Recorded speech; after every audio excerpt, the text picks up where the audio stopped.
Hey now, cats, we're back again on the Balls from Ellwood show. And with me this week, I have a very special guest.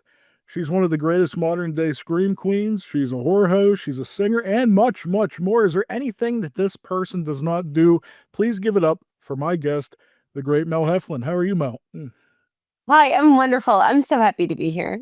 No, that's great. Most people they're like, oh, but yeah, it's nice when people actually want to participate and actually are happy to be here. So, before we delve into your career, and trust me, there's a lot to talk about. You got a lot going on. You're definitely spinning a lot of plates on a lot of sticks lately. And before we talk about that, I actually wanted to actually ask you a little bit about you, and so my audience knows a little bit about you coming up. So I wanted to ask you, Wonderful. how did you start out? Like, how did you start out? Did you always have passion for acting? Well, of course, I feel like most people, it's one of those situations where you grow up watching Are You Afraid of the Dark, Tales from the Crypt, those sort of things. And you think to yourself, oh, yeah, I would totally love to do that if I would get the chance. So it was always in the back of my mind. And I started modeling for an agency when it was either like right before or right after I turned 14. And Um, I did some things with that, but getting into movies, I got my first independent film from a friend in the modeling world where she was like, "I'm working on a horror movie. Do you wanna come?" And I was like, "Yes, I would love nothing more." So you've always kind of like wanted to be a scream queen, even from a young age. For sure, for sure. It was never a question. If given that option, that would be the path I would have chosen. Where exactly did you grow up? Winchester, Virginia.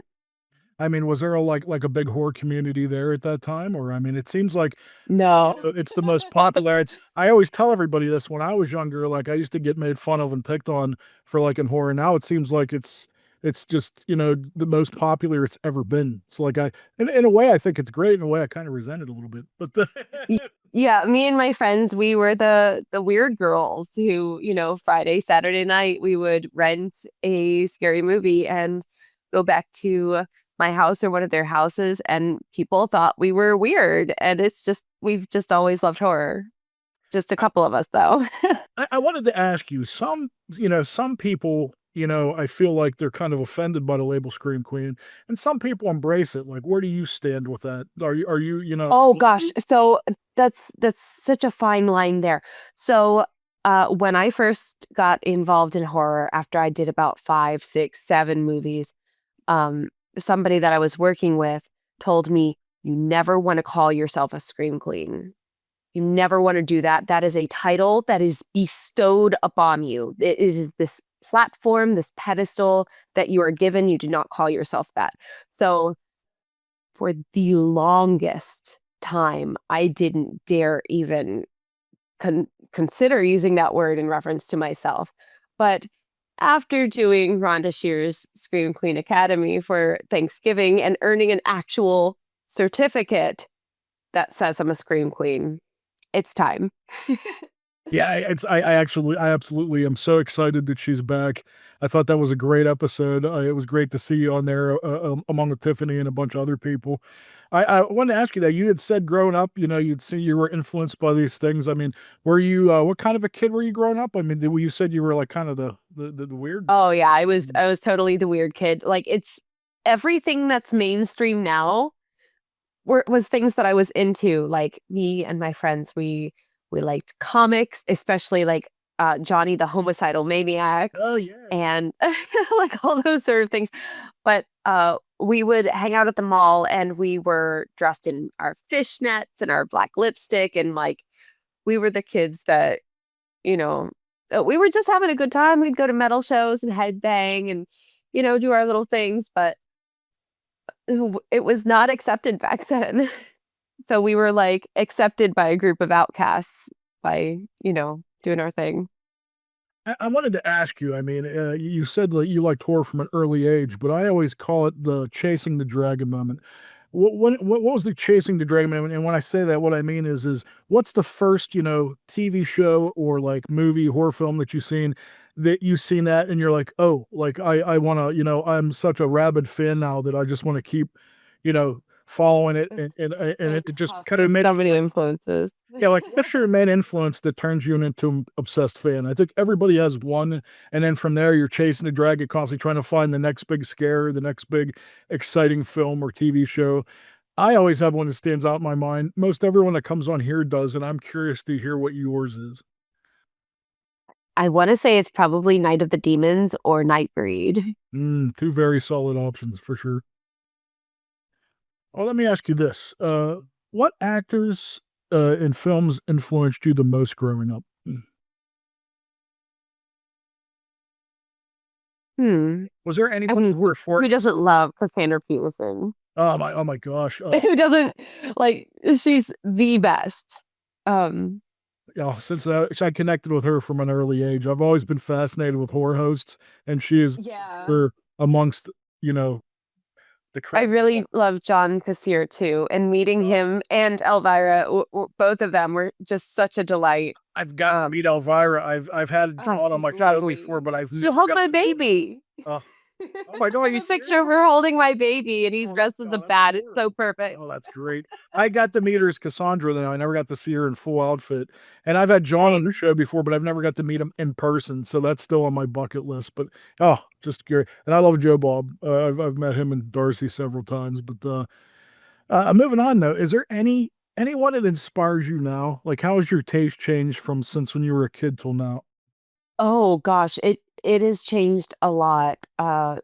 Mainly right now, I am so incredibly inspired by most of my peers. I see them on set and they grow so much from one set to the next, and I'm just blown away by, seeing everyone flourish and, live their own dream, and it inspires me to keep living my own. Let me ask you this: what is the easiest and what is the most challenging thing about acting? The easiest. Oh gosh. I feel like being on set is the easiest. Is It's like those those few moments, and it doesn't feel like few while it's happening. It's when it boils down to it, it's very few moments that I get in front of the camera. I feel like I really come to life. I feel like I am putting the most of myself into the moments that the camera is rolling and pointed at me. So it's as easy as breathing for me. Um, the hardest, going home. Going home and waiting for it to happen again. Especially since, there's certain companies and certain friends that I work with.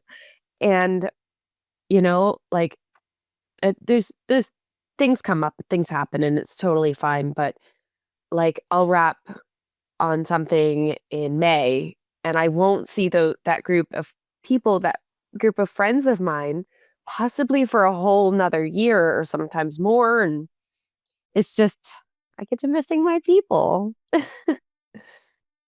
Well, let me ask you this. What do you consider to be the worst film ever made?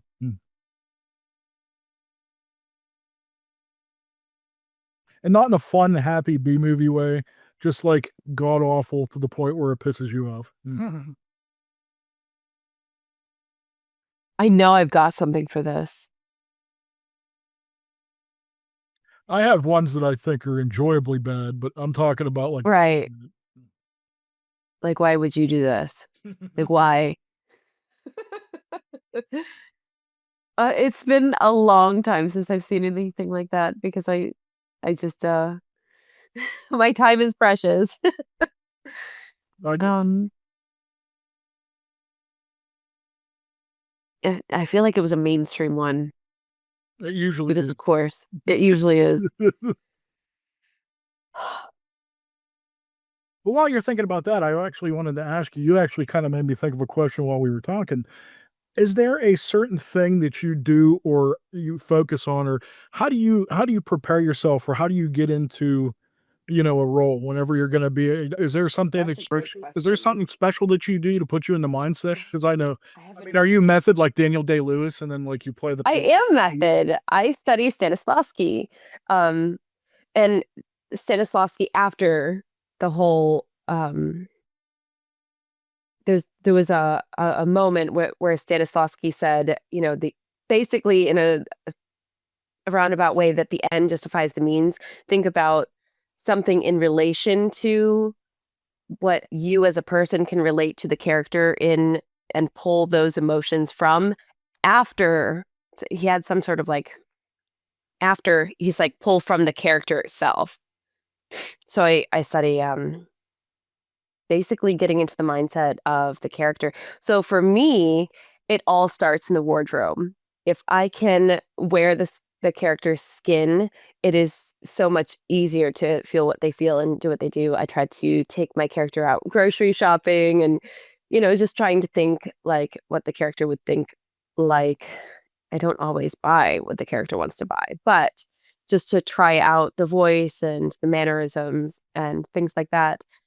And then, it's interesting, you know, because we're in this indie world and people don't know how to take you, especially, like, if I'm playing a bitchy character, I'm not gonna get off the plane and be like, you know, I'm not gonna be doing all that. I'm going to be my normal self because you just it's it's harder to switch it on and off between cameras rolling, but I definitely never wanna, um be rude, and I play a lot of rude characters. Well, that actually leads me to my next question. Have you ever Yeah. been so fully and deeply immersed in a certain character that you had a hard time getting out of that character? I did actually, and that happened not so long ago. Um, I feel like it's happened a couple of times to me, especially anything that comes close to real life, and that's been a couple of times in the last year. There was one character that was so rude and, um which is why I brought up the whole, like, I'm not gonna get off the plane and uh, something happened and I ended up playing my own twin. And for it to make sense to the story with everything happened. And so I had double the screen time and I was so rude as both characters. And I hope that I wasn't rude in real life, but she was just such a snarky character and the things she did, it was just so fun and like, oh gosh, there was this moment when I did something really mean in the movie, and it it was a wide shot, so I had to dump something on somebody, and it just I'm like, "I'm so sorry, but this is gonna feel good," because my character really it was itching to do it, like, to dump the oh gosh, and it felt so good, and then as soon as they called cut, I thankfully I apologized after, but for a moment, I was just like because she was so mean. Um, but I got a little stuck like that, and there was, something very close to life that kinda stuck with me for a little bit, and the characters' deep, depressing moments kinda wore on mine a little bit, but I was feeling for the character more than myself as it was a very complicated feeling. How do you get out of that? Um, Is that something you have to just different pull yourself ways. out, or is it just over time, like wear away? That's an interesting question. So usually the moment that the final moment, like that's a wrap on Mel, is just like a spirit, like it's gone. You know? Other times it helps when I get rid of the wardrobe. So you'll see a lot of times where I will auction off or it'll go on an Indiegogo or Kickstarter where I will actually auction my wardrobe. So that way it can my the spirit of that character can go live with someone else. But sometimes it's really hard. I can tease you with something I just got today, Ooh, a piece of wardrobe for one of my next movies. I haven't opened this yet, so this is my first time seeing it. Oh my gosh, how cute is that? that's That great. is huge though. I'm gonna swim in it. I'm gonna need a belt or something. What's, But, now what is this gonna be for? What upcoming project is that gonna be? If you're allowed to uh say. It's a movie called Shiver. I did a photo shoot in some of the other wardrobe literally yesterday with my friend Dawn. Um, I tried to accessorize my characters the best I can, little charm bracelets. Oh, nice. Uh, and I I love, auctioning off wardrobe and selling it. Sometimes tarot cards, I don't know if you know who they are. They did a physical card release where it was um it had blood red beach and a little square of my fabric from one of my wardrobe on that. It had pig shit and Ouija slumber party with little scraps of Oh, that's fabric from cool. each That's of very the. cool. It Wow. was so cool. It sold out Wow. so fast. Dang. It was so cool. I have a couple questions for you, and they are sounded kind of similar, but they are two different things. The first I wanted to ask you is what stands out in your mind as the thing you're the proud of the most in your career thus far? Mm.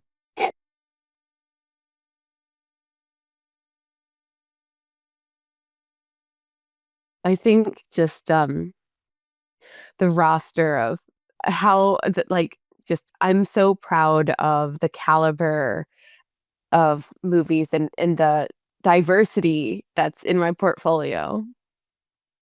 They're all a little different. There's something for everybody. I mean, this might sound similar, but actually, do you have a favorite role that you have been in so far? Is there something that you just absolutely connected with?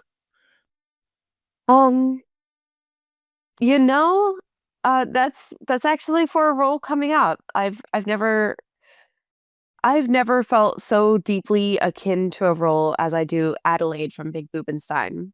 Oh, no, yeah, I'm looking forward to that. So I read the book and I voiced the book actually. So the audible version is my voice. And I had to keep stopping during my narration of it. And at one point, I contacted Jeff O'Brien, the writer, and I was like, "Uh, uh, how did you get this information about me? Are you writing about me?" Because it was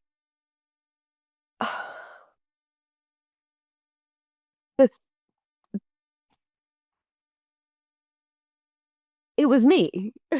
Well, see, actually, that was my next question. Have you ever played a role that you consider to be closest to how you are in everyday life? Would that be the one that you're referencing now? Hmm. Not my life currently, but I have been Adelaide. And oh gosh, I know this character so deeply in and out. I know every motivation and even if I wasn't method, like I would have no issue at all playing this role. Uh, she just wants to be loved and she wants to find acceptance no matter what the cost. And she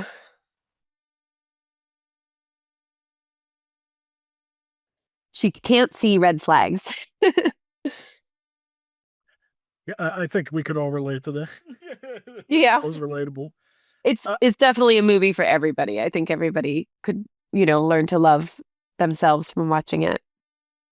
is there anything that you'd refuse to do in a role? Is there anything that you Oh, would deem too sure. offensive? Too offensive. Too offensive.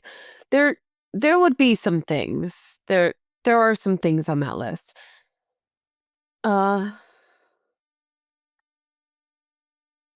I don't know. I would never go out of my way to try to offend anybody. There's definitely over the years it's become very apparent that people so easily get offended these days. And you just can't please everybody, but um I would never go out of my way to offend anybody, you know.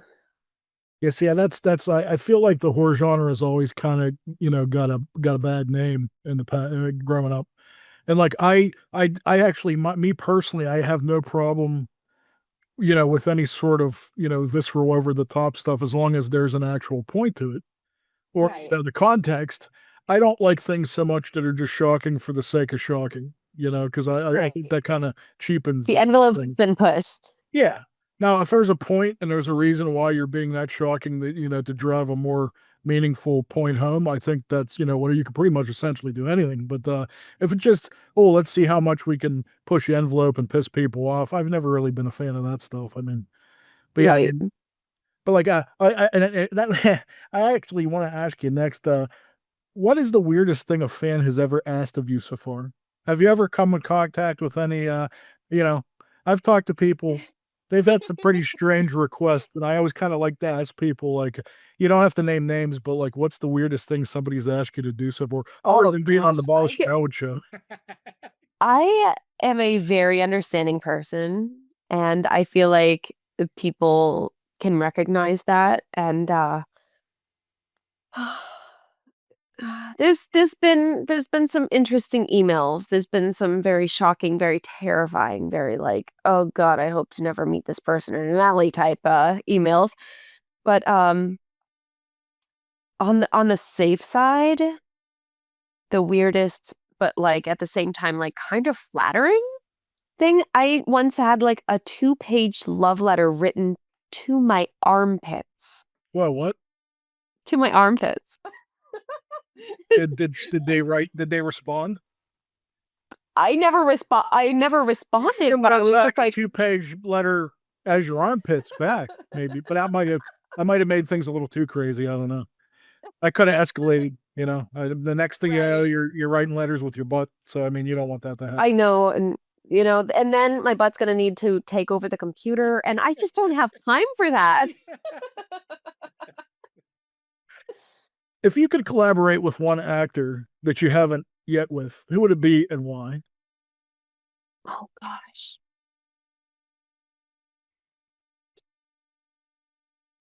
Elvira. Oh, that's yeah, Because who wouldn't want that? I could see why you would say that. One of the Yeah. coolest people I've ever met, seriously. I mean, I what love a everything she stands for. that's what I mean, yeah, me too, like, seriously. Oh, but I mean, I could get into I don't wanna get into all that, but I mean, whenever she got rid of her Tesla, like, I was like, "Oh, I love you." I didn't think it would be possible to love her more, but man, I guess I could, but, is there a movie that you've seen in your life that has left the most lasting impression on you? There's been a few. Maybe, What Dreams May Come. Oh, yeah, oh, that's a Yeah. heavy one. Yeah. It kinda makes things like, oh, it hurts, but it makes things okay too. Yeah, I could see that, that's a good one. I like the ideology of it.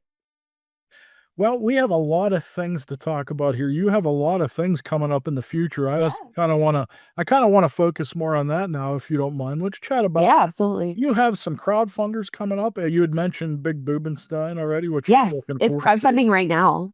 I mean, yeah, so, I mean, where can we find, where can we go and actually go to find the crowdfund, you know, Oh, it's really easy. It's the link is in all of my bios. I have a link tree and it's at the very top.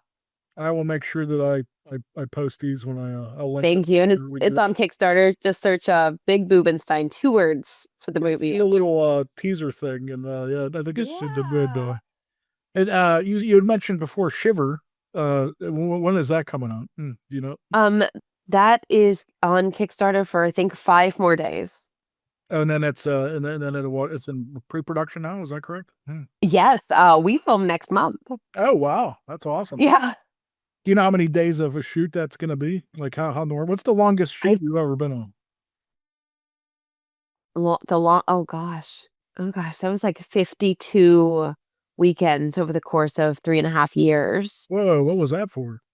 That was Bottom Creek. Oh, wow, I didn't realize it took that long. It doesn't.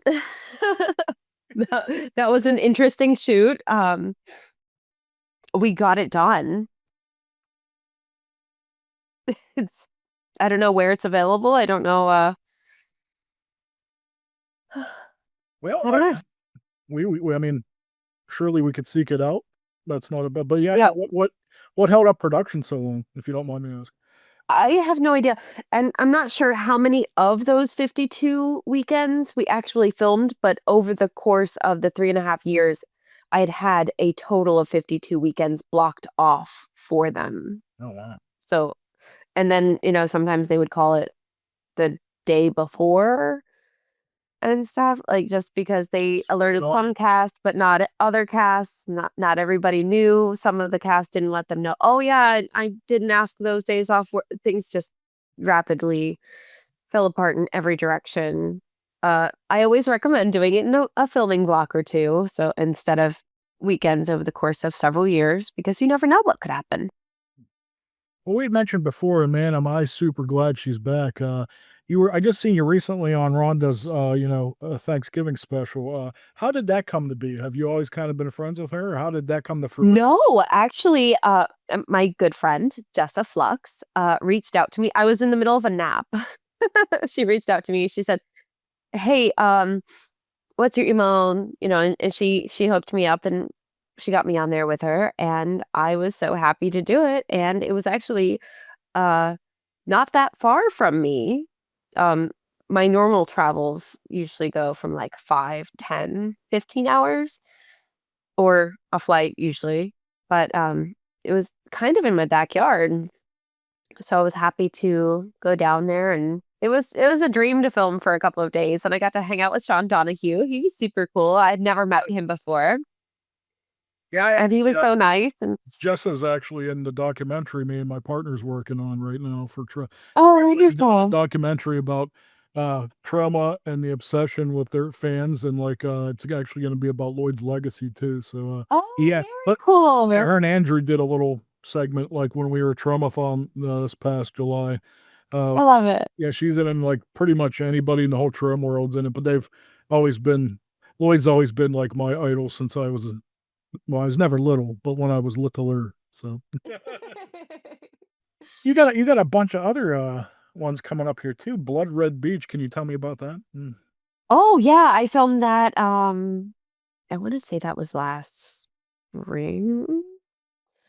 I lose track of time. Gosh, that was so cool. They were so nice to me. That was in Buffalo area-ish as well. That's the same area we're filming Big Boobenstein, and I just filmed The Lady of Castle de la Morte, but it's with different crews. Mad Angel, they're wonderful people. So I'm very allergic to dairy, and I will balloon up Oh, if wow. I have it, and they got me vegan cheese Oh, that's at cool. one point because they Oh, didn't yeah, want me to because feel left vegan out. cheese actually really good. Mm. Y Coming from somebody who cannot have dairy on the regular, yeah, I could not tell the difference, and it was just so nice. Wow. Do they have vegan cottage cheese? Gosh, I don't know, but if they do, that's something I wanna look into. Yeah, because like that's I couldn't. I always joke with people like I could survive on a desert island with just cottage cheese. As weird as that. I love cottage cheese. So do I. Like, my whole Yeah. family does here, like, we all fight over it, but, yeah, I was just curious, like, that would be very difficult, like, I don't even know how I can, but I was wondered if, like, whenever, like, because normally when you have, like, if they make, like, diet pop, it just doesn't kinda taste like the regular, like, I was just curious if, like, vegan a lot of because I know a lot of the vegan stuff people's told me is pretty similar, like an Impossible Burger and different things like that, like, I had a vegan ice cream and, they were doing samples in the store, and I was like, "Oh, no, sorry, I can't have that, I'm lactose." And she's like, "Oh, no, it's lactose free." oh, And, that's it's actually good? I'm not lactose intolerant, there's some sort of other enzyme in dairy that I'm allergic to, but yes, it was Publix, Mm, pineapple ice cream, it was divine. wow. Return of the Corn Zombies. What is Oh my gosh, what's I the deal with love that? I didn't even I've never heard of that. Mm, Oh gosh, that is by Acrostar Productions, and mhm, Acrostar is out of sort of like Chicago area.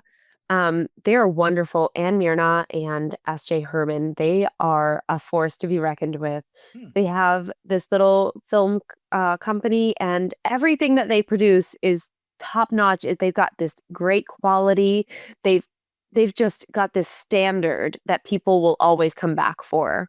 So whenever they reach out to me and they have something for me, I jump at the chance because they are just great, and I know that they're going to give me something meaty, something that's just it's got so much substance. Yeah, I did I'm loving the titles of these here. I see Night of the Dead Sorority Babes. I mean, Wait, that's with Acrostar too, yeah. oh, yeah? Is a Yeah, lot of these accurate? Is a lot of these the same company? uh, I'd only worked with them twice so far. Ah, it sounds like you would be willing to work with them again. Mm. I'm doing The Legend of Tinker Hell with them as well. Ooh. Yeah, those seem to It's be gonna be good. very, that seems to be a trend in horror now that's really kinda taken off, where they're doing, like, dark retellings of, like, fairy tales and different things. I love it. I'm also going to be in Mean Boat. Oh, huh. It's a take on, I mean, Mickey Mouse, obviously right? now, the Screamboat Willie version, yeah. Oh, that's cool. When's that coming out? Hmm. I'm not sure, but I am cast as Tink, and it's by Blaze Tudor. Hmm. Blood Bitch Baby. Yes, that's by Donald Farmer. That was actually the movie where I got to meet Jessa and Angel Bradford. Oh, and that's where you actually met. Okay, that's That was our first film all of us together. I don't know if I'm pronouncing this right, but Stoner Snake? Is that the Yes, yes, I had a blast. So I horror what's host that one. what's the premise of Stoner Snake? I have to know. I think I need to see this movie. Mm. It's a lot of fun. So an alien snake comes to is on the run from intergalactic police, and he lands on Earth, and the intergalactic police say, "Oh, the Earthlings are violent. They'll take care of him." And he goes around and he gets addicted to weed, and he like eats people. Hmm.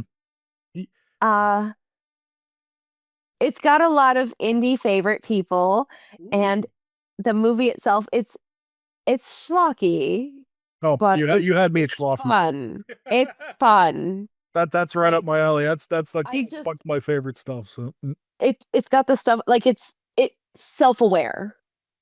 you had me at Intergalactic Snake. I mean, you didn't have to I drill had fun anymore. with it. You didn't have to drill anymore. You hit oil with Intergalactic Snake, so I'm definitely checking that out, and I'll encourage everybody to too. I In fact, I oh also got to voice a puppet, and I talked to Daryl, and I was like, "Can I sing?"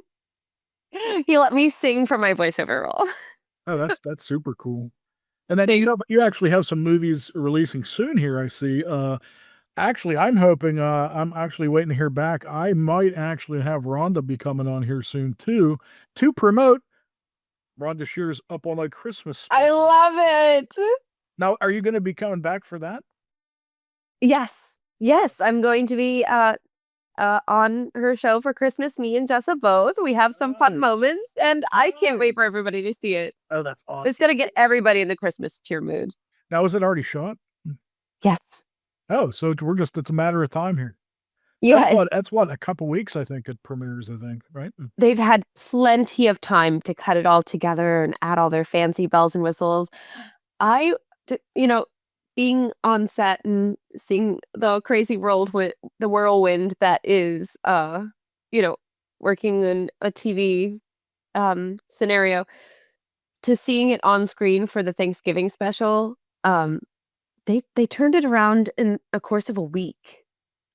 It was a week from the day we filmed to the day we sat down and watched it together. Wow, It was only a week. So it's we filmed the Christmas special right after we did the Thanksgiving special. So they're gonna have over a month. So I can only assume that there's gonna be extra fancy stuff on it maybe. that I mean, is, I like that Johnny Brennan and Yuki's been on there too. They're really good guys. Did you get the Oh, Yuki's the sweetest, and John they're Brenton's just the awesome. best, absolutely. But, oh, I wanted to ask you, my buddy, we actually have been a guest on his show several times. My buddy does a podcast, about he's trying to go through all, like, 4,680 Amityville films, and, I couldn't help but notice the Amityville Pool Toy Massacre is coming out soon, and, It needs to. It needs to hurry up and come out. Do you hear that, Newt? It needs to come out. The people want it. they do. My buddy, I think he's on 64, and I mean, you know how many there are, but, like, yeah, I mean, if you ever wanted to go on there, I'm sure he would love to have you 'cause I Amazing. I'd love that. it's called, For God's Sake, Get Out. I'll give my buddy Duck a little plug. He does an Amityville podcast, and he's been chugging along. He's gonna do them all at some point, so I don't know if he's gonna run out within the next 40 years, but, yeah, I definitely looking forward to that for that reason, in fact I'd wanted to do an Amity film for so long, and I'm really glad that was my first one. Yeah, that's cool. Pig shit you had mentioned earlier. Can you give me any premise on that? Mm. Oh.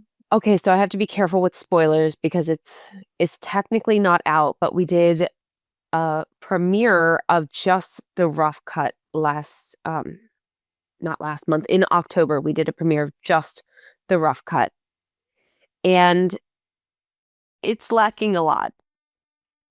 It's lacking, some B-roll, it's lacking a little bit of backstory, that all stuff that's gonna get added in that they've already planned for before they did the premiere, just, showing what we had. And, you know, it went over so well and it was so well received. Hmm. And, it was a little short because there was a little bit of footage yet to be shot, but it felt like an entire it was beautiful. Like, we had the cast and the crew together and it's such a fun time. And uh I will tell you how much harder it is to play like opposite somebody that's like, if you're not getting along with them on screen, Mhm. you have to be better friends. You can always like play nice to someone's face, but if you're like mean to them on camera, it's so much easier to like be good friends, when the cameras aren't rolling. Have you ever had an And experience where you didn't gel with somebody and it made it all the much harder? Mm.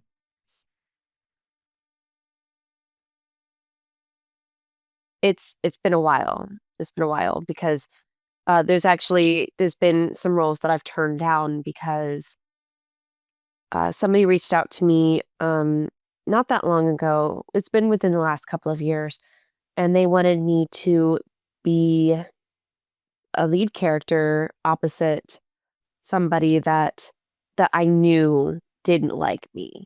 I knew they didn't like me. They had made it known. They had made it very well known that they do not like me. That's shitty. And I um while I'm an actor, I don't like to be fake like that. So I'm not gonna, you know, pretend to be buddy buddy with somebody just for a role. Yeah. So I just avoid those situations entirely. If somebody doesn't like me, like I don't hold anything against anybody. I don't care. I've got an empire to run. We got a couple more things to talk about here. In fact, there's you got all kinds of stuff coming up. And let me ask you real Always. quick. I just want to remind the audience that you could keep track of all this stuff on your LinkedIn. Is that correct? No, not on my LinkedIn. Oh gosh. I haven't updated that in probably a decade. My link tree. Oh, Linktree. That's it. I'm sorry. Yeah. So I tried to keep that semi updated. When you have a lot of irons in the fire, sometimes they get lost. Yeah, I was gonna say, I mean, just right here, I mean, everything I'm looking at, you got a lot happening. So I guess the best thing would be is just kind of keep monitoring your socials, right? And then you Yeah, I normally I try to as little as I'm on, Facebook or Instagram, if I do see anything from producers, even if it's old, but if it has any relationship to anything that I'm in, I just try to share it out again. got some cool titles coming up here. Ouija, well, was it Ouija part of Ouija Slumber Party? Oh my gosh, I am so tickled. I felt like that would have been out by now, maybe, but soon. I can only imagine soon, and that's got me, Jessa, uh, Angel Bradford. We've got Penny Aphrodite. That's got Morgan Milam. Like it's got a bunch of oh my gosh, and Ryan Martell. My goodness, Wow, you got like a who's who. really cool people. What's Yeah. now Darby Scream House? Is that like a you know like a spoof of like a Barbie? Yes, yes. Only And like with a Jessa horse plays our voice. Darby. Oh yeah, Yeah. that's cool. Jessa plays our Darby, and I play Rodeo Darby. Now, can you tell me when that's coming out? January. Nice. Oh, that's right around the corner. Yeah. And then Bloody Bones. What's that about? Bloody Bones. I don't know if you know Appalachian folktales, No, folklore. I do not. Okay. So Bloody Bones is the boogeyman, Ooh. and one of my favorite actresses, Angel Bradford, plays but Bloody Bones. Ooh. And oh my gosh, she was spooky. So I have to avoid spoilers because no part of this movie is out. It hasn't even premiered. Um, there are moments where I'm reacting to Bloody Bones, and you see a little bit of Angel on screen, Mhm. and it's a whole big suit. It's a big like she's Bloody Bones. Uh, so it was a lot to get her into. She wasn't in that costume the entire time because there's a lot to be in. So bits or pieces of her would be seen in frame with me. Even when her face wasn't covered or anything, she was just so creepy and Ooh. menacing between action and cut. Just the bits of her body that you would see. I think the audiences are gonna be I think it's gonna be well received. I'm excited to It's see it just spooky. from your explanation there. And then correct me if I'm wrong, you have a bunch of things your next couple films is in January you're filming, right? You got Shiver, you Yeah. got My Blade, Your Salvation right Yep. after that, and Yeah, those are almost gonna be back to back, now is it but I like them both. how do you manage when you have such a tight, rigorous schedule from back to back? I mean, does that take a toll on you in any way? Mm. So, I try to be a little bit better to myself, and, uh, I try to limit how many things that I say yes to, and I know people get really sad when I turn them down, but it's like, I can't do it all. Uh, so I try to do about only 1 a month because the rest of my schedule fills in really quickly, and I do a lot of film from home. I do some writing. I do, a lot of audio engineering. I do a lot of, you know, a lot of custom work and custom props and things whenever I'm not filming myself. So my time gets really filled in all those in between moments that only doing 1 film a month is pretty much the max I can handle. Uh, so this is gonna be a little different, but it's okay because I don't have the hugest role in Shiver. I do have a really big role in My Blade Is Your Salvation. So and the characters that they are, there's no like there's depth to them, but it's not like playing a psychotic character where you really have to like figure out all the moving parts. There is depth to them, but it's not going to be like figuring out an entirely new human. And then, after that, it looks like you have Big Boobenstein coming up in April, which I'm Yeah, actually that's looking that's forward pretty much I my think next that's gonna be a battle. lot of fun, and then, what May is Legend of Tinker Hell, is that right? Mm. Yes, with Acrostar. And I wanted to ask you, as we were talking here, and I you see, like, just how crazy your schedule is. I mean, does being an actor and being in all these films, and just, being constantly on the go, do you feel like that ever takes a toll on, like, your relationships with people, say, like, friends and, like, people you're close with?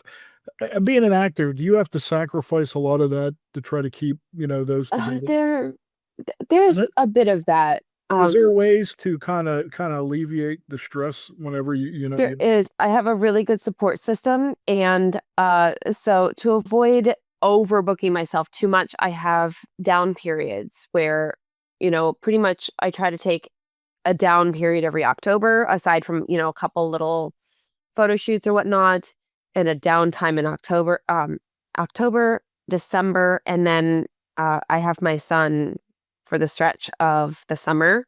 So it's my filming time over the summer is extremely limited to pretty much film from home or on location, or if it's a situation where they want me and my son in a movie, that can totally be something that I could pull off. But aside from that, I will book vacations like way in advance, like 2 years in advance. It's like, "Oh, sorry, like I need these dates. Sorry." What do you Can't like to do in your downtime that, mentally resets you for the next project? Mm. I go on cruises. Oh, yeah, what's the best cruise you ever been on? Mm. Uh, I Disney cruise with my kid because, I always know he's taken care of when it comes to Disney cruising, and I'm a sucker for the cool characters. Yeah, my Um, stepdaughter, when she was younger, we used to go to, like, every Disney on Ice and Frozen and all that oh, stuff, but you know, we're Disney people. Universal's great, especially like well, Halloween Horror Nights was a little crowded. It's a little crowded for my taste these days. Disney cruising. It's my favorite thing. Can you tell me a little bit about how you got into the, Kings of Horror Network? And I mean, I see you host a show in there, and, how did you get, hooked up with those cats? Mm. So somebody sent me the casting call for they were looking for hosts, and I was looking for something that I could do from home, and I had kind of played Poppy Butterington on Air Fryer Slaughter. I had a they put me in a little segment in Air Fryer Slaughter to have me on where I was talking about a theater of some kind. Come on down, come to the my theater kind of thing. And I really liked the character. I wanted to develop it further. I wanted to make her more vintagey. I wanted to uh if if I had voice filters, I would have her talk like Alistair from Has Been Hotel. I like that voice, that vintagey voice filter. Um I I wanted to take that character further. So somebody sent me the casting call looking for hosts. And I wrote them and I was like, "Hey, so I have an idea." And they were like, "Okay, here, show us what you got." And I'm like, "That sounds like a lot." A lot for an audition. Like, it was a lot for an audition. And it's like, "Okay, I get it though." And if I ever do choose to cut those together, I could cut it together. Uh, yeah, I just enjoy it. It gives me, an opportunity to actually sit down and watch these movies that I love so much, but I don't have the time to watch as much as I used to because here I am doing it for a living, and that takes all my time. I wanna ask you, I actually just checked out your new single, "Ghost in the Glass" the other day, and, How'd you like it? I liked it all. It's very it's kinda loungy. I kinda like that kinda stuff because, like, I'm kind of like a big ska fan, a big band and, like, swing, and I like that kinda stuff, and it kinda gave me that little loungy feel, and, like, I really actually liked it a lot. Did you Thank you. always what made you wanna break out into giving, singing a shot? Mm.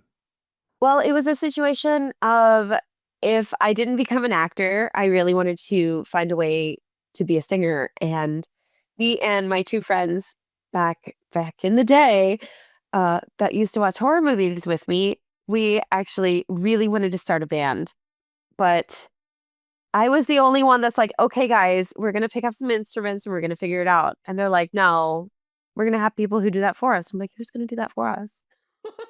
But who's gonna do this?" And they're like, "Oh, yeah, somebody." Didn't work out. It didn't work out. Um, but it was always in the back of my mind that I wanted to play music at some point. And I got the chance to do that by finding producers. So I am always down to collab with people. Oh, that's really cool. I mean, Eric, do you plan on putting out, like, a feature, like a LP, like a whole album at some point?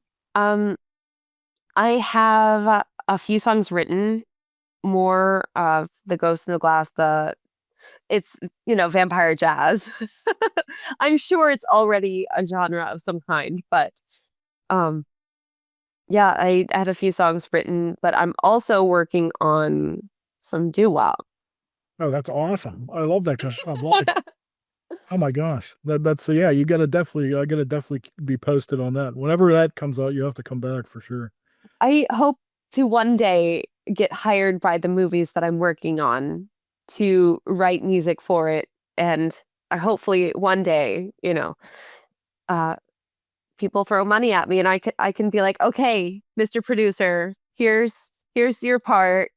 Let's do this thing. Well, I think you're off to a good start. I could totally see that. Thank you.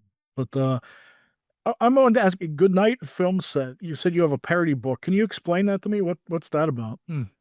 Yeah. This is just one of my this was a prototype, so this wasn't the final version of it. You can see. Uh, so I actually have a degree in art. That's Uh, awesome. it's worth as much as a napkin, but I have always been a painter. My grandmother was a painter, and I love to paint. So Well, I correct me just if I'm wrong. wanted That's a to parody of Goodnight Moon, right? Hmm. yes. That's hysterical. Yeah. I just wanted to give like a little shout out to there's just nothing really like it. There's lots of Goodnight Moon parodies, but and there's so many little moments here. Like Aw, that's adorable. Hmm. these are the prop bananas that I couldn't stop eating from the set of Night of the Dead 30 Babes. Coffee, because it's important. The croissant from Night of the Dead 30 Babes. Oh, no. I made the Ouija board from Ouija's Slumber Party. That's a paddle I made for Blood Red Beach. Oh, You'll cool. see the scene. You'll So you see have a the lot of scene. deep dives going on. Like, if you're a fan of you, there's going to be a lot of stuff to reference. Hmm. That's pig shit. It's- There's some squibs, Man, that's cool. Hmm. color gels. Wow. Um, yeah. This is an actual shot list Oh, wow. from a movie I worked on. So there's a bunch of like little Easter eggs on these. The flamingo from Amityville Pool Toy. Oh, nice. So, Oh, these bottles. I actually they were prop bottles, but I have this big scar. oh no. I we were way out in the woods. We were on location. We were so far from a hospital. Uh, the set EMT took care of me, but whew, every little thing on here tells there's a bloody bone. Wow, that's super cool. Uh, And yeah. where can my audience get one of these at? Hmm. So it's listed in my link tree.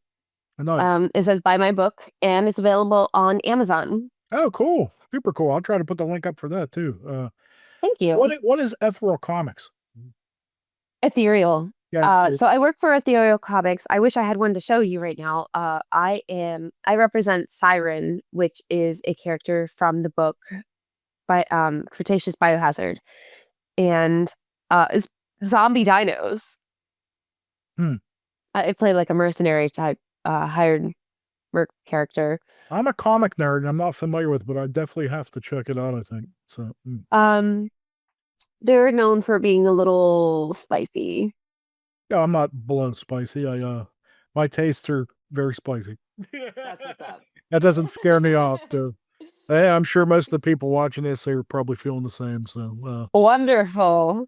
absolutely. We're gonna have to check that out. And then, I uh, pose for some covers. last thing I wanted to talk to you about before I have some goofy, funny questions, hopefully that you've never answered before, that I've Ooh, been really I so love out to, those. and trying to really try to ask you some shit because I know you've been asked the same shit a gazillion times, and you probably are just like, "Meh, okay, again." So, but yeah, I mean, you said you had mentioned audiobooks. What was your audiobooks about? Hmm. Oh gosh, I have well over Said you 20 narrated available. earlier audiobook. Yeah, I narrate a bunch of them. So my most popular audiobooks is going to be the Coven Cove series written by David Clark. Mhm. And I am voicing his current series, which is The Vampire Hunter's Diaries. Uh I only have 4 more chapters. Whenever I get to the end of a series, it's so hard to finish because it's I'm with those characters longer than I am any of my other characters, so it's really difficult to say goodbye to a series like that. Uh, I have a bunch of one-offs, and I voiced Shark Squatch by Damien Casey recently. What else do I have going on? I have some horror books on there, but they're easy to find. They're also on my Linktree. They're all on Audible, except for a couple of my nonfiction books that I was hired outright to do. Excellent. Now, before we go, I've concocted some, hopefully not original, but things you haven't answered yet, and I want to get right to it here. Have you, Mel, ever had a supernatural experience? Oh, yes. Could you tell me about it? Sure. Gosh. Well, there I'm pretty certain I had a supernatural experience last week. Oh, have you had Um, several? yes. Yes. I feel like I'm pretty sensitive to those things, and so here's what it is. I was running back up and downstairs my house. We were getting ready to go visit a friend of mine for Thanksgiving, and I was just, putting things in the car, putting things, you know, where they go. And out of the corner of my eye, and I've lived in this house almost 3 years, Mhm. I think. I haven't felt anything. Nothing weird has happened. Like, everything is so normal here. So normal. Not like when I lived in Japan at all. But out of the corner, I turned around, and out of the corner of my eye, there was somebody standing right at my front door, like just inside the doorway. And it wasn't like a shadow.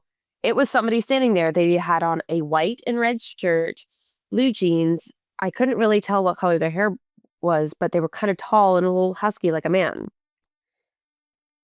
And then I turned back around, obviously, and there was nobody there. It wasn't like a shadow though. Like it was like a solid form. And I'm like, holy shit. Okay, maybe I need to get a little more sleep. And a few hours pass. I get my kid from school. I'm getting him something to eat. And he very casually says to me something about a man. Mommy, I saw a man in the house. And I start to kind of brush it off. And then I'm like, wait a minute. Can you tell me where you saw a man in the house? Because you know, kids make up things sometimes. And he pointed exactly where I had seen somebody out of the corner of my eye earlier. Oh my. And I hadn't told this to anybody because you know, maybe I just need to get more sleep, but that was not the case. It didn't feel like anything was after me. It didn't feel like anything was after him, but it's like, don't mess with my kid. So we told whatever it was that it needs to leave. It's not welcome here. Uh, And there's been no instances ever since? no, it's been a week, and it was just very interesting that something I was so ready to brush off, and then my kid's telling me the exact same thing Mm. hours later. You had mentioned Japan. You piqued my interest. Do you have any good ghost stories from when you lived there? No good ghost stories. No good ghost stories. So, No tales of the supernatural from Japan? um, where we lived, the military built, and I'm not sure how 100% true this is, but I think there's some validation to this. We were told that after we moved in, of course, Oh, jeez. the It's like Poltergeist, where they're like, yeah, "Oh, you didn't move the graves." yeah. The Nagasaki bomb victims, apparently there was a cemetery for them, Holy shit! I was just kidding. I didn't really think that would be it. and they built our housing complex on top of that. Uh, some people say they moved the bodies, other people say they did not move the bodies. I don't know the situation. But I will tell you that there were multiple occurrences of hearing things whisper at night. Ooh.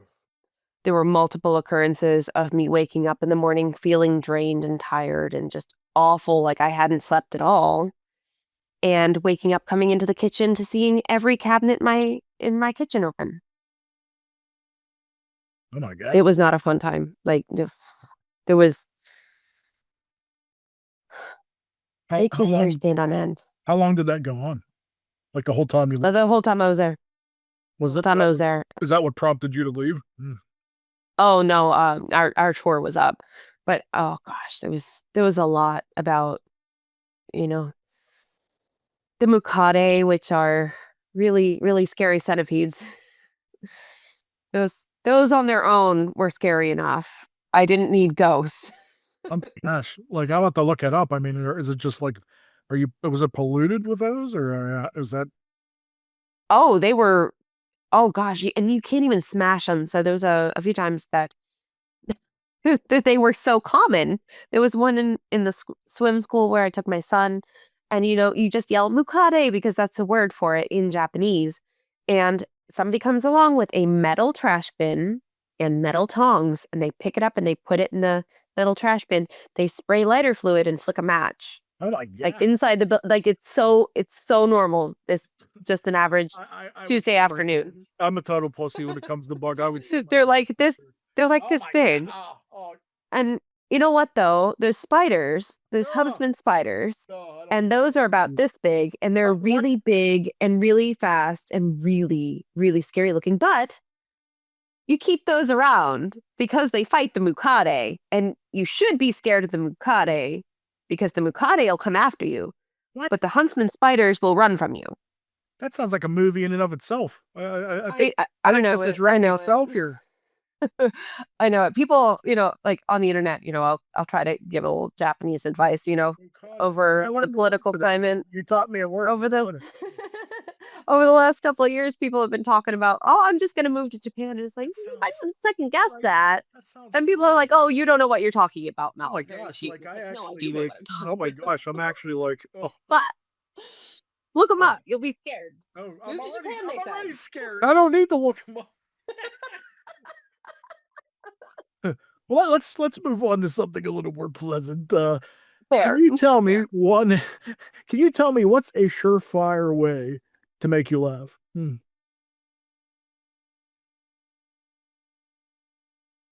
Oh, good. I feel like I asked a question that's never been asked before. I've never been asked this. Oh gosh. Like, what's that one thing that can happen and you just cannot undeniably not laugh? I just fucking love a puppet. I love puppets. Have you ever seen Peter Jackson's Meet the Feebles? I haven't.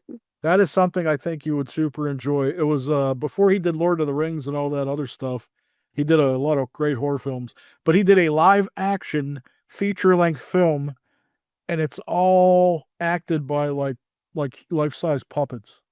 Oh, Yeah, I love a puppet. and it's amazing, and in fact, there's a fox that does a song about sodomy. It's like it's incredible. Oh my god, that's up my alley. Oh, you have to see Meet the Feebles. It's about like they're like this kid show and all the kids love them, but it shows behind the scenes and they're all like seedy and dirty and disgusting fucking I need to see it. reprehensible characters. It's a must see. If I could Why haven't I recommend seen this? oh, yeah, you have to do it yet. I'm writing it down. You got me. Well, the good part is maybe 15 years ago it was kind of controversial and hard to find, but now it should be pretty easily accessible. Meet the Feebles. Got it. What's the grossest food you've ever tried? Pig face. Oh, what? You ate pig face? I did when in Rome. I've eaten a lot of things. How does A that lot of how things. does one get in a position where they eat a pig's face? Mm. So me and my girlfriend were traveling, scattering my mom's ashes, Oh my. and we did a road trip, all the places I was supposed to visit with my mom, and we won't touch too hard on that. But we were wet and roaming everywhere we went, Gotcha. and next thing you know, we were in New Orleans, and we wanted to have like a nice last meal there before we moved on to the next spot. And it was a French restaurant. Like, okay. And we didn't know anything on the menu. And we were like, okay, well, what's that?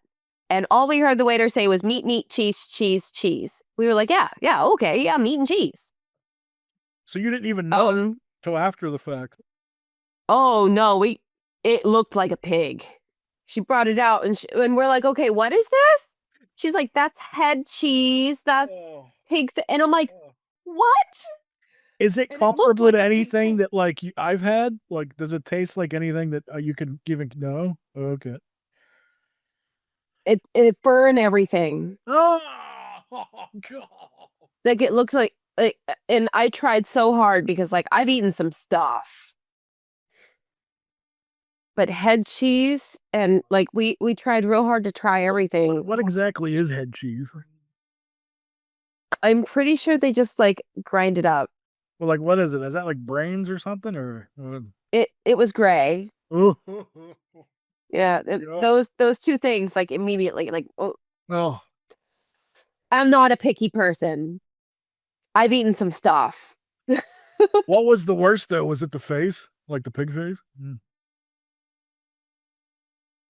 It took 2 days to get the taste out of my mouth. Oh my god. Oh. It was, yeah, it was bad. It was real bad. Would you ever if somebody paid you an absorbent amount of money that came in, Oh yeah, for sure. are you For sure. Yeah, how I was much the money thing with did school that you people think would say you made could 50 have paid cents to this? Easton milk. How much money? Yeah. I don't know. I'm a cheap whore, maybe $1,000. Oh, wow, that's not bad. Jeez. Yeah. I thought I was a cheap whore, jeez.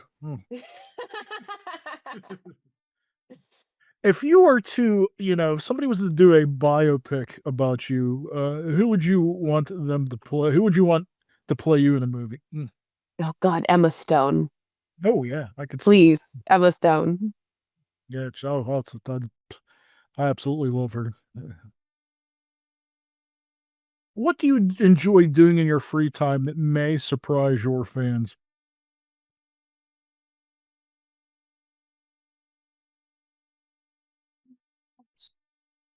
I like horseback riding Mm. and video gaming and painting.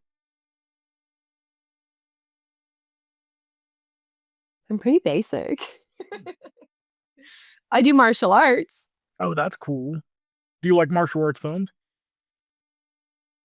I don't get time to watch any. Would you do a martial arts film? Hell yeah. Awesome. I like this one. I'm curious to see what you're gonna say. If you were on a TV sitcom and you were the comic relief character, what would you want your catchphrase to be? Like when you burst in, like you're Steve Urkel, Ooh. like what would your catchphrase? Yeah. I think it would be something along like this. There's a phrase that I use sometimes in my work where I say, "I just want to be a spooky bitch." That's that's exactly what I was looking for. Perfect. What is the most bizarre film you've ever seen? You know, maybe the Three Men's Without Skins, Mm, I've never even heard that. or maybe Tire, Rubber, Oh yeah, like Tire, the Killer Tire. Rubber. I remember. Yeah, Oh, he was a good one. yeah. What's the longest you've ever stayed awake? Oh gosh, only like 2.5 days. Oh, But I was playing The Sims. well, yeah. I mean, when you're Yeah, playing games, you kind of have to. what's an awkward text that you once sent to the wrong person? Oh gosh, it was this was back when I was learning to text, and my one of my girlfriends was always picking on me because I was with this dude. Like, were we even together? I don't know, but he was a total ass, and she was like reading, because we're girls. She was reading my text to and his text to me and stuff. And at one point, she's typing out, "Come on, it's 2006. Like, we don't talk like that anymore." Whatever she typed out.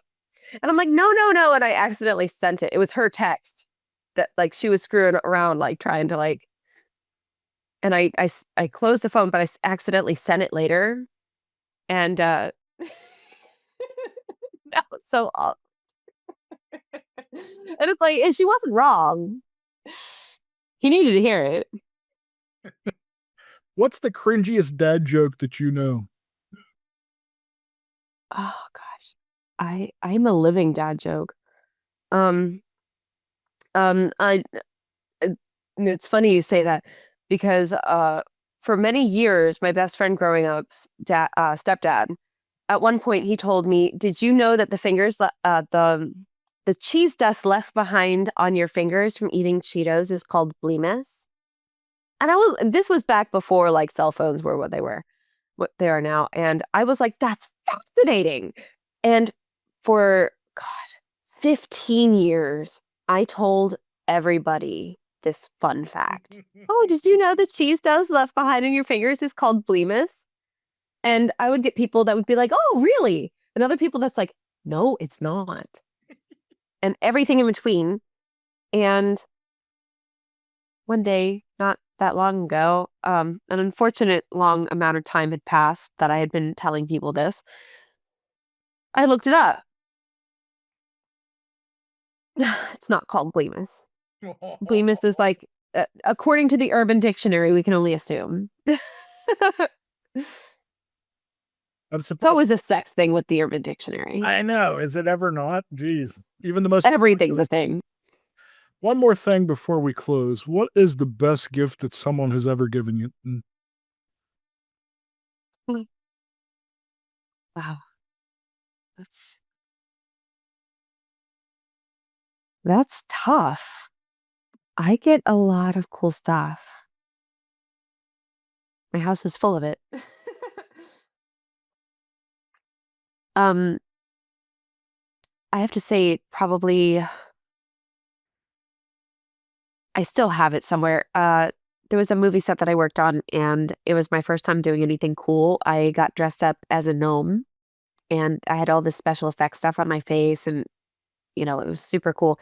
And I actually shoot a flaming arrow at a scarecrow character and light him on fire and kill him that way. It was like a Wizard of Oz type thing, take off spin thing.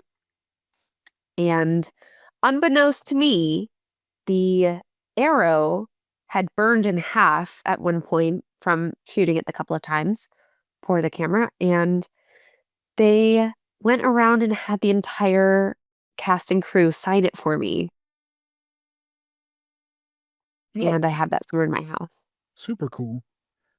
So there we have it. Thank you so much, Mo. In closing, I just want to thank you again for, chatting with me. And before you go, can you give my audience some words of inspiration in these crazy times? And what advice would you give to up and coming scream queens before I let you go here?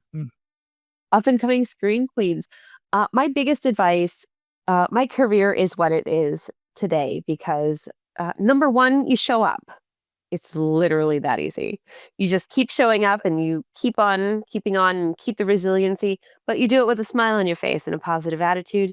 And eventually, one day, maybe a decade or two later, but one day, people will say, hey, she kept doing it.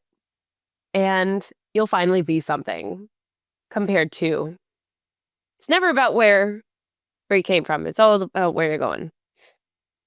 So Great. Well, then keep you the resiliency. profound words from the scream queen. Thank you so much, Mel. Thank you for being a guest. It was a pleasure chatting with you. And I'm going to make sure I'm going to post these links and we're all going to make sure to keep track of what you're doing and all the stuff we talked about. And I can't thank you enough. It was a delight to talk to you. Thank Thank you for having me. It was good to chat. Hopefully, some of my words were coherent in some points. you. So at least some of mine were. Peace and love for you. Thank you so much. Yeah, this is great.